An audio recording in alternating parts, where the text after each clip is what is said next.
ओम शांति। आज बाबा के 11/6/20 के महावाक्य हैं।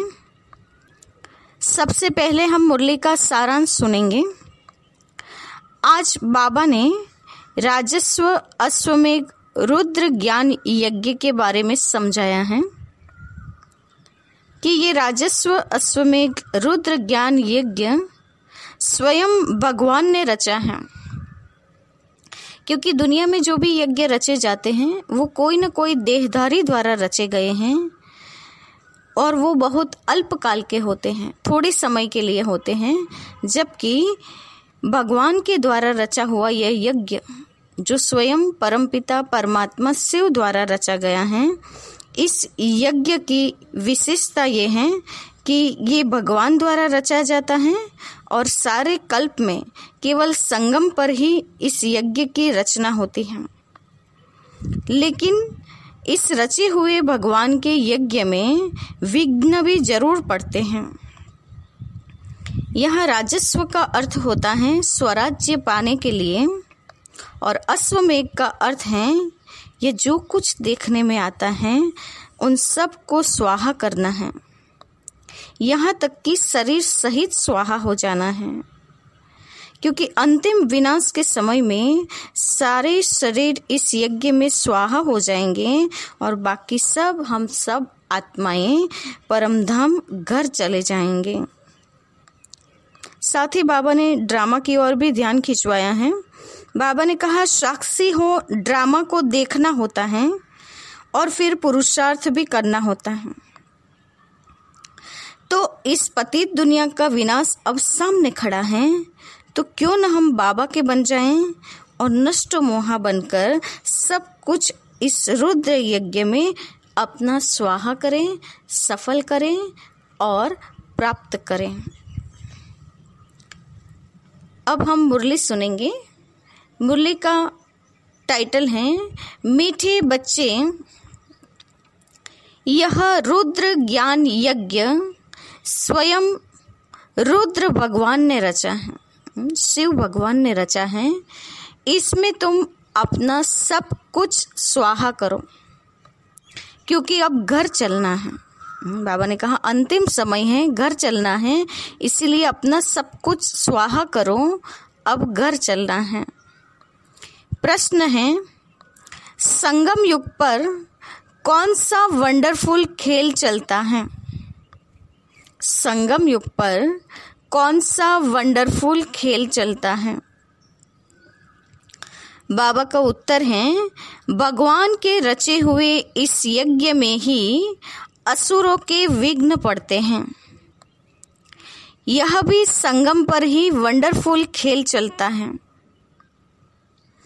ऐसा यज्ञ फिर सारे कल्प में नहीं रचा जाता। यह है राजस्व अश्वमेघ यज्ञ स्वराज्य प्राप्त करने के लिए। इसमें ही विघ्न पड़ते हैं, स्वराज्य की प्राप्ति में ही बाबा ने कहा विघ्न पड़ते हैं। ओम शांति। तुम कहाँ बैठे हो? बाबा पूछ रहे हैं कहाँ बैठे हैं।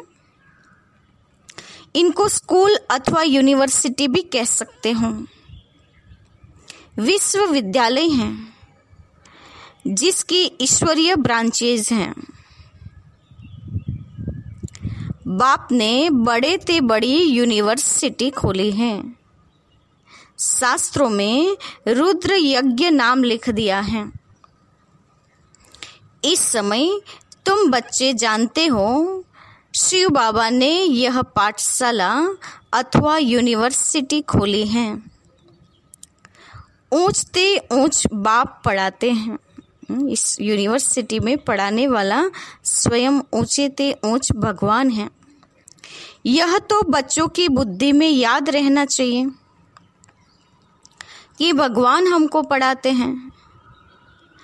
उनका यह यज्ञ रचा हुआ है। इसका नाम भी बाला है, राजस्व अश्वमेघ रुद्र ज्ञान यज्ञ। राजस्व अर्थात स्वराज्य के लिए, और अश्वमेघ यानी यह जो कुछ भी देखने में आता है उन सब को स्वाहा कर रहे हैं। शरीर भी स्वाहा हो जाता है, आत्मा तो स्वाहा हो ही नहीं सकती। सब शरीर स्वाहा हो जाएंगे, बाकी आत्माएं वापस भागेगी, क्योंकि यह संगम युग है। बाबा ने कहा ये अंतिम संगम का समय, इसीलिए बाकी सब आत्माएं भागेगी। कहाँ? परमधाम, घर की ओर। बहुत आत्माएं भागेगी, बाकी शरीर खत्म हो जाएंगे। यह है सब ड्रामा। तुम ड्रामा के वश चल रहे हो। बाप कहते हैं हमने राजस्व यज्ञ रचा है, यह भी ड्रामा प्लान अनुसार रचा गया है। ऐसे नहीं कहेंगे कि मैंने यज्ञ रचा है। ड्रामा प्लान अनुसार तुम बच्चों को पढ़ाने के लिए कल्प पहले मुआफिक ज्ञान यज्ञ रचा गया है। मैंने रचा है, यह भी अर्थ नहीं निकलता। ड्रामा प्लान अनुसार रचा गया है, कल्प कल्प रचा जाता है। बाबा ने कहा कल्प मुआफिक, इसलिए हर कल्प में ये यज्ञ रचा जाता है। यह ड्रामा बना हुआ है ना। ड्रामा प्लान अनुसार एक ही बार यज्ञ रचा जाता है। यह कोई नई बात नहीं है। अभी बुद्धि में बैठा है, बरोबर 5000 वर्ष पहले भी सतयुग था। अब चक्र रिपीट हो रहा है। फिर से नई दुनिया स्थापन हो रही है। तुम नई दुनिया में स्वराज्य प्राप्त करने के लिए पढ़ रहे हो, तो पवित्र जरूर बनना है। बनते भी वही हैं जो ड्रामा अनुसार कल्प पहले बने थे। अभी भी बनेंगे। साक्षी हो, ड्रामा को देखना होता है और फिर पुरुषार्थ भी करना होता है। बच्चों को मार्ग भी बताना है। मुख्य बात है पवित्रता की। बाप को बुलाते ही हैं कि आओ पवित्र बनाकर हमको इस छीछी दुनिया से ले जाओ। बाप आए ही हैं घर ले जाने के लिए। बच्चों को पॉइंट्स तो बहुत दी जाती हैं। मुख्य बात फिर भी बाप कहते हैं मन मना भव। पावन बनने के लिए बाप को याद करते हैं, ये भूलना नहीं चाहिए। बाबा ने कहा हम सब आत्माएं पावन बनने के लिए बाप को याद कर रही हैं, इस बात को भूलना नहीं चाहिए। जितना याद करेंगे उतना फायदा होगा। चार्ट रखना चाहिए। बाबा ने कहा बाबा की याद का चार्ट रखना चाहिए, नहीं तो फिर पिछाड़ी में फेल हो जाएंगे। बच्चे समझते हैं हम ही सतो प्रधान थे। नंबरवार पुरुषार्थ अनुसार जो ऊंच बनते हैं उनको मेहनत भी जास्ती करनी पड़ेगी, याद में रहना पड़ेगा। यह तो समझते हो, बाकी थोड़ा समय है, फिर सुख के दिन आने हैं। बरोबर हमारे अथाह सुख के दिन आने हैं। बाप एक ही बार आते हैं, दुखधाम खलास कर अपने सुखधाम ले चलते हैं। तुम बच्चे जानते हो अभी हम ईश्वरीय परिवार में हैं, फिर जाएंगे देवी परिवार में। इस समय का ही गायन है, यह संगम ही पुरुषोत्तम ऊंच बनने का युग है। तुम बच्चे जानते हो हमको बेहद का बाप पढ़ा रहे हैं। फिर आगे चल सन्यासी लोग भी मानेंगे, वह भी समय आएगा ना। अभी तुम्हारा प्रभाव इतना नहीं निकल सकता। अभी राजधानी स्थापन हो रही है, टाइम पड़ा है। पिछाड़ी में यह सन्यासी आदि भी आकर समझेंगे सृष्टि का चक्र कैसे फिरता है। यह नॉलेज कोई में है नहीं। यह भी बच्चे जानते हैं पवित्रता पर कितने विघ्न पड़ते हैं। अबलाओं पर अत्याचार होते हैं। द्रौपदी ने पुकारा है। वास्तव में तुम सब द्रौपदियाँ, सीताएं, पार्वतियाँ हो। बाबा ने कहा तुम सब आत्मा रूपी द्रौपदी की अभी शिव बाबा रक्षा करने के लिए आए हैं। अभी तुम आत्मा रूपी सीताओं को रावण की कैद से छुड़ाने के लिए बाबा आए हैं। और अभी हम सब आत्मा रूपी पार्वतियों को बाबा अमर कथा सुना रहे हैं। तो ये आज नशा रखना है, ये हमारे टाइटल हैं। हम सब द्रौपदियाँ हैं, सीताएं हैं और पार्वतियाँ हैं। याद में रहने से अबलाएं, कुब्जाएं भी बाप से वर्षा पा लेती हैं। याद में तो रह सकती है ना। भगवान ने आकर यज्ञ रचा है, इसमें कितने विघ्न पड़ते हैं। अभी भी विघ्न पड़ते रहते हैं। कन्याओं को जबरदस्ती शादी कराते हैं, नहीं तो मारकर निकाल देते हैं। इसीलिए पुकारते हैं, हे पतित पावन आओ। तो जरूर उनको रथ चाहिए। तो पतित पावन बाप को इस धरा पर आने के लिए जरूर कोई शरीर चाहिए जिसमें आकर वो पावन बनाए। गंगा के पानी से पावन नहीं बनेंगे, बाप ही आकर पावन बनाए, पावन दुनिया के मालिक बनाते हैं। तुम देखते हो इस पतित दुनिया का विनाश सामने खड़ा है। क्यों न बाबा का बन जाएं, स्वाहा हो जाएं। पूछते हैं स्वाहा कैसे हो, ट्रांसफर कैसे करें। बाबा कहते हैं बच्चे तुम इस साकार बाबा को देखते हो ना। शिव बाबा ब्रह्मा बाबा की बात कर रहे हैं कि उन्होंने कैसे ट्रांसफर किया, वो कैसे यज्ञ में स्वाहा हो गए। यह खुद करके सिखा रहे हैं। जैसा कर्म हम करेंगे हमको देख और करेंगे। बाप ने इनसे कर्म कराया ना, सारा यज्ञ में स्वाहा कर दिया। स्वाहा होने में कोई तकलीफ थोड़ी है।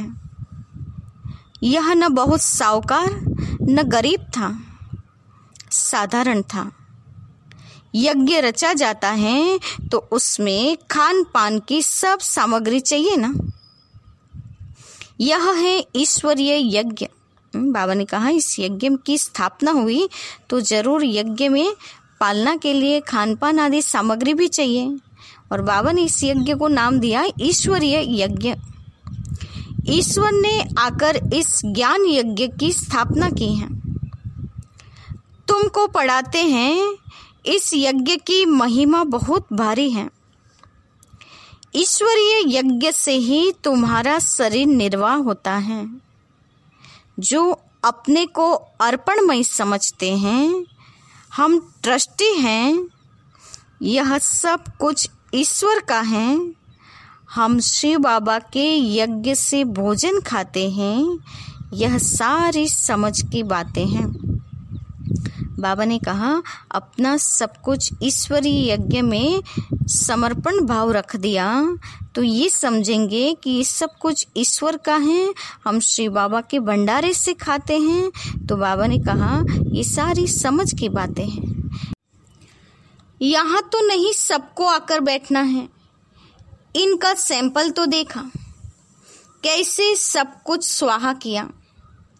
बाबा कहते हैं, जैसे कर्म यह करता है, इनको देख औरों को भी आया। बहुत ही स्वाहा हुए, यानी ब्रह्मा बाबा के पीछे दादियाँ सब स्वाहा होते गए।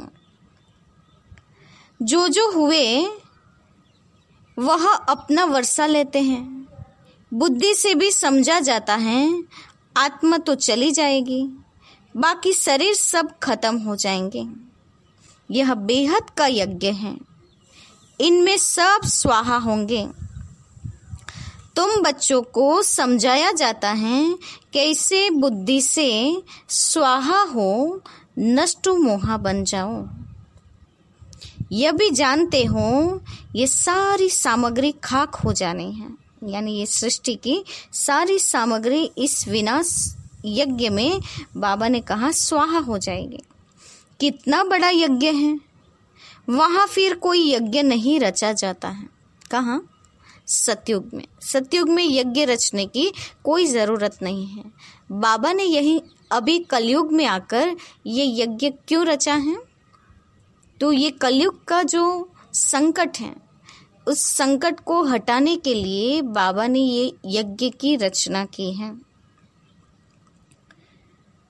तो बाबा ने कहा यह बेहद का यज्ञ है, इनमें सब स्वाहा होंगे। तुम बच्चों को समझाया जाता है कैसे बुद्धि से स्वाहा हो, नष्ट मोहा बन जाओ। यह भी जानते हो यह सारी सामग्री खाक हो जानी है। कितना बड़ा यज्ञ है, वहाँ फिर कोई यज्ञ नहीं रचा जाता, न कोई उपद्रव होते हैं। वहाँ प्रकृति कोई उपद्रव नहीं मचाएगी। यह सब जो भक्ति मार्ग के अनेक यज्ञ हैं, वह सब खत्म हो जाते हैं। ज्ञान सागर एक ही भगवान है, वही मनुष्य सृष्टि का बीज रूप सत चैतन्य है। शरीर तो जड़ है, आत्मा ही चैतन्य है, वह ज्ञान सागर है। तुम बच्चों को ज्ञान सागर बैठ पढ़ाते हैं, वह सिर्फ गाते रहते हैं और तुमको बाबा सारा ज्ञान सुना रहे हैं। बाबा ने कहा भक्ति में तो सिर्फ गाते रहते हैं भगवान की महिमा, लेकिन भगवान स्वयं आकर अभी ज्ञान सुना रहा है।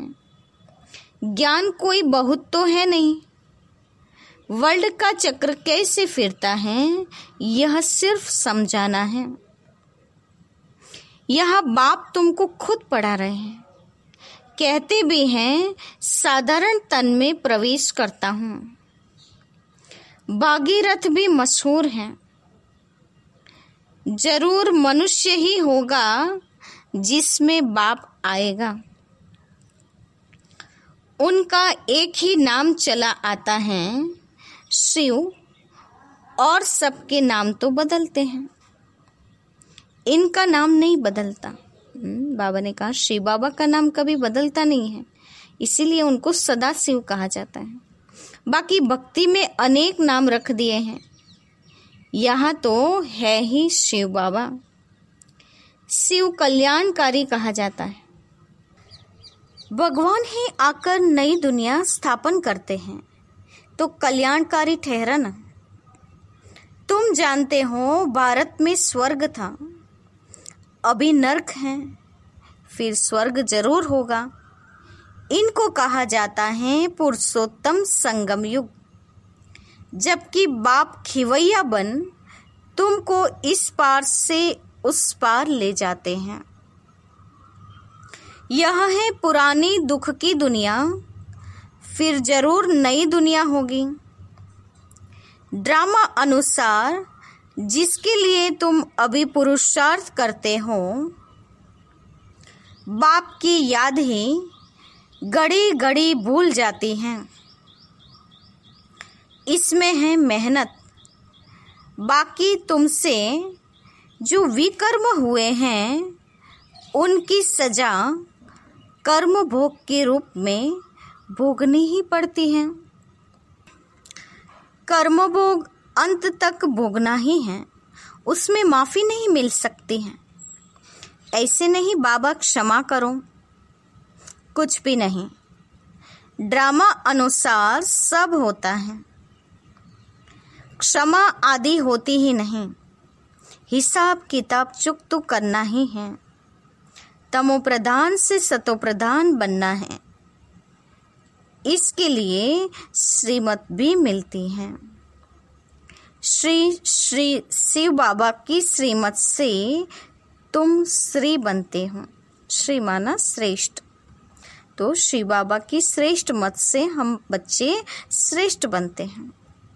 ऊंचे ते ऊंच बाप तुमको ऊंच बनाते हैं। तुम अभी बन रहे हो, अभी तुमको स्मृति आई है। बाबा कल्प कल्प आकर हमको पढ़ाते हैं। आधा कल्प उनकी प्रालब्ध मिलती हैं।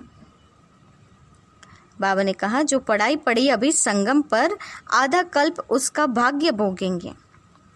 सृष्टि चक्र कैसे फिरता है उस नॉलेज की दरकार नहीं रहती है। कल्प कल्प एक ही बार आकर बतलाते हैं कि यह सृष्टि का चक्र कैसे फिरता है। तुम्हारा काम है पढ़ना और पवित्र बनना, योग में रहना। बाप की बनकर और पवित्र नहीं बनेंगे तो 100 गुना दंड पड़ जाएगा, नाम ही बदनाम हो जाता है। गाते भी हैं सतगुरु का निंदक ठौर न पाए। बाबा ने कहा साक्षात सदगुरु शिव बाबा की यदि निंदक बने तो हमें स्वर्ग में कोई पद नहीं मिल सकेगा। मनुष्य को पता नहीं है कि यह कौन है। सत बाप ही सतगुरु सत टीचर होगा ना। तुमको पढ़ाते वह हैं, सच्चा सदगुरु भी वही है। जैसे बाप ज्ञान का सागर हैं, तुम भी ज्ञान के सागर हो ना। बाप ने तो सारा ज्ञान दे दिया है। जिसने जितना कल्प पहले धारण किया है उतना ही करेंगे। पुरुषार्थ करना है, कर्म बिगड़ तो कोई रह न सके। कितने भी हठ योग आदि करते हैं वह भी कर्म है ना। यह भी एक धंधा है, आजीविका के लिए।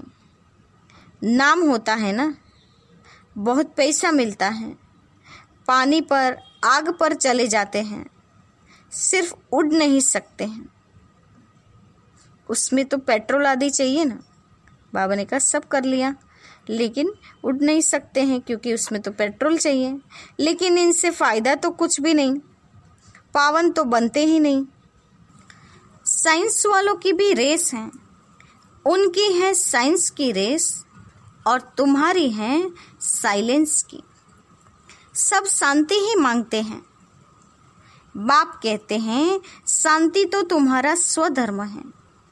अपने को आत्मा समझो, अपने घर चलना है शांति धाम। यह है दुख धाम। हम शांति धाम से फिर सुख धाम में आएंगे। यह दुख धाम खलास होना है। यह अच्छी रीति धारण कर फिर औरों को धारण कराना है। बाकी थोड़े रोज हैं, वह पढ़ाई पढ़कर फिर शरीर निर्वाह अर्थ माथा मारना पड़ता है। तकदीरवान बच्चे फौरन निर्णय ले लेते हैं कि हमें कौन सी पढ़ाई पढ़नी है।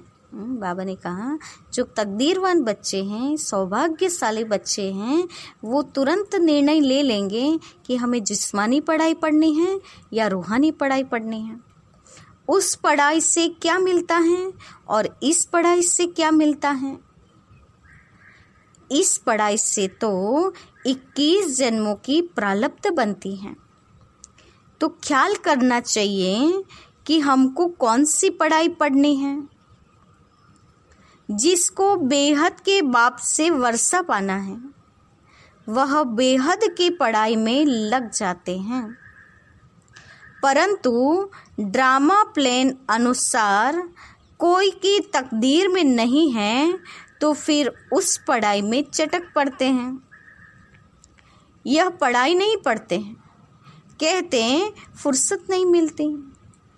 बाबा पूछते हैं कौन सी नॉलेज अच्छी, उनसे क्या मिलेगा और इनसे क्या मिलेगा। कहते हैं बाबा जिस्मानी पढ़ाई से क्या मिलेगा, थोड़ा करके कमाएंगे। यहाँ तो भगवान पढ़ाते हैं, हमको तो पढ़कर राजाई पद पाना है, तो ज़्यादा ध्यान किस बात पर देना चाहिए। कोई तो फिर कहते हैं बाबा वह कोर्स पूरा कर फिर आएंगे। कई बच्चे बाबा को कहते हैं दुनियावी कोर्स पूरा करके फिर आएंगे। बाबा समझ जाते हैं इनकी तकदीर में नहीं है, क्या होना है सो आगे चल देखना। समझते हैं शरीर पर भरोसा नहीं है, तो फिर सच्ची कमाई में लग जाना चाहिए। जिसकी तकदीर में है वही फिर अपनी तकदीर जगाएंगे, पूरा जोर लगाना है। हम तो बाप से वर्षा लेकर ही छोड़ेंगे। बाबा ने कहा दृढ़ संकल्प ले लेना है कि हम बाप से वर्षा लेकर ही छोड़ेंगे। बेहद का बाबा हमको राजाई देते हैं, तो क्यों न यह एक अंतिम जन्म हम पवित्र बनेंगे।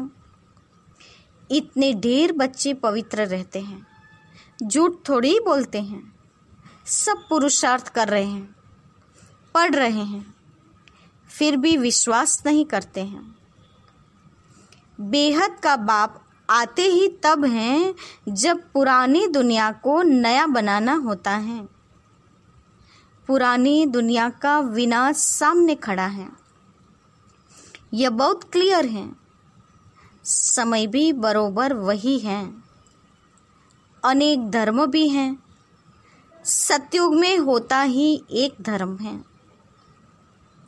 यह भी तुम्हारी बुद्धि में है, तुम्हारे में भी कोई है जो निश्चय अजून कर रहे हैं। अरे निश्चय करने में टाइम लगता है क्या। बाबा ने कहा जब से बाबा के बने तुरंत निश्चय बैठ जाना चाहिए, निश्चय करने में टाइम क्यों लग जाता है। शरीर पर भी भरोसा थोड़ी है, जरा भी चांस गंवाना नहीं चाहिए। किसकी तकदीर में नहीं है तो जरा भी बुद्धि में आता नहीं है। अच्छा, मीठे मीठे सिकिलदे बच्चों के प्रति माता पिता बाप दादा का याद प्यार और गुड मॉर्निंग। रूहानी बाप की रूहानी बच्चों को नमस्ते। हम रूहानी बच्चों की रूहानी माता पिता बाप दादा को याद प्यार और नमस्ते। धारणा के लिए मुख्य सार हैं। पहली पॉइंट, सच्ची कमाई कर 21 जन्मों के लिए अपनी तकदीर बनानी है। शरीर पर कोई भरोसा नहीं है, इसलिए जरा भी चांस नहीं गंवाना है। बाप से वर्षा लेने का चांस बिल्कुल भी गंवाना नहीं है। दूसरी पॉइंट, नष्टो मोहा बनकर अपना सब कुछ रुद्र यज्ञ में स्वाहा करना है। अपने को अर्पण कर ट्रस्टी हो संभालना है। साकार बाप को फॉलो करना है। वरदान है, ग्लानि करने वाले को भी गुणमाला पहनाने वाले इष्ट देव महान आत्मा भव। बाबा ने कहा ग्लानि करने वाले को भी गुणमाला पहनाने वाले इष्ट देव महान आत्मा भव। वरदान का स्पष्टीकरण है, जैसे आजकल आप विशेष आत्माओं का स्वागत करते समय गले में स्थूल माला डालते हैं, तो आप डालने वाले के गले में रिटर्न कर देते हो ना। ऐसे ग्लानि करने वाले को भी आप गुणमाला पहनाओ तो वह स्वतः ही आपको गुणमाला रिटर्न करेंगे, क्योंकि ग्लानि करने वाले को गुणमाला पहनाना अर्थात जन्म जन्म के लिए वक्त निश्चित कर देना है। बाबा कहते हैं कि जो आपकी ग्लानि करते हैं, आप उसके रिटर्न में उसकी गुणगान करते हैं, उसकी महिमा करते हैं, तो द्वापर से भक्ति मार्ग में वो आपके भक्त बन आपके गुणगान करेंगे। आगे बाबा ने कहा, यह देना ही अनेक बार का लेना हो जाता है। यही विशेषता इष्ट देव महान आत्मा बना देती हैं। तो आज से क्या ध्यान रखना है? ग्लानि करने वाले, निंदा करने वाले को गुणमाला पहनानी है। स्लोगन, अपनी मनसा वृत्ति सदा अच्छी पावरफुल बनाओ तो खराब भी अच्छा हो जाएगा। अपनी मनसा वृत्ति सदा अच्छी पावरफुल बनाओ तो खराब भी अच्छा हो जाएगा। तो हम सबको करना क्या है? मनसा को पावरफुल और अच्छी बनाना है, शुभ बनाना है, कल्याणकारी बनाना है। इसलिए हमारा गीत भी तो बना है ना, जैसा सोचोगे वैसा बनोगे। तो सोच पर बहुत ध्यान रखना है, अटेंशन रखना है कि सोच सदा शक्तिशाली हो, सकारात्मक हो और शुभ होनी चाहिए। तो सब कुछ अच्छा ही अच्छा होता जाएगा। ओम शांति।